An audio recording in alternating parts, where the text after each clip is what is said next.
మత్తయి సువార్త 17:21 మీకు అసాధ్యమైనది ఏది ఉండదని నిశ్చయంగా మీతో చెప్పుచున్నానని చెప్పి యేసుప్రభువు చెప్పారు. అవును, మన జీవితంలో అనేకమైన అసాధ్యమైన కార్యాలు ఉన్నాయి. నీ జీవితంలో అసాధ్యమైన కార్యాలు ఉన్నాయా? అది జాబ్ అయినా, మ్యారేజ్ అయినా, అట్లనే కెరీర్ అయినా, నాకు ఇంకా వివాహం కావట్లేదు, నాకు ఇంకా జాబ్ రావట్లేదు, ఇలాంటి నీలో అనేకమైన అసాధ్యమైన కార్యాలు ఉన్నాయా? దేవునికి సమస్తం సాధ్యమే. మనకు అసాధ్యమైన ఏది ఉండకూడదంటే మొట్టమొదటిగా యేసు యొద్దకు రావాలి. అవును, ఏదైనా నీ జీవితంలో కష్టం వచ్చినప్పుడు, నష్టం వచ్చినప్పుడు మనుషుల దగ్గరికి వెళ్ళకూడదు.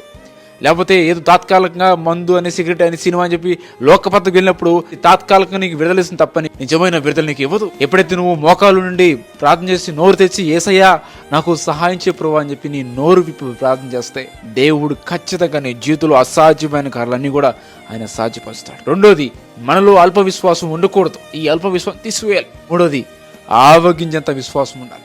పరిపూర్ణమైన విశ్వాసం కలిగి ఉండాలి. పరిపూర్ణమైన విశ్వాసం కలిగినప్పుడు మన జీవితంలో అసాధ్యమైన కార్యాలన్నీ దేవుడు సాధ్యపరుస్తాడు. నాలుగోది, దేవునితో సావాసం కలిగి ఉండాలి.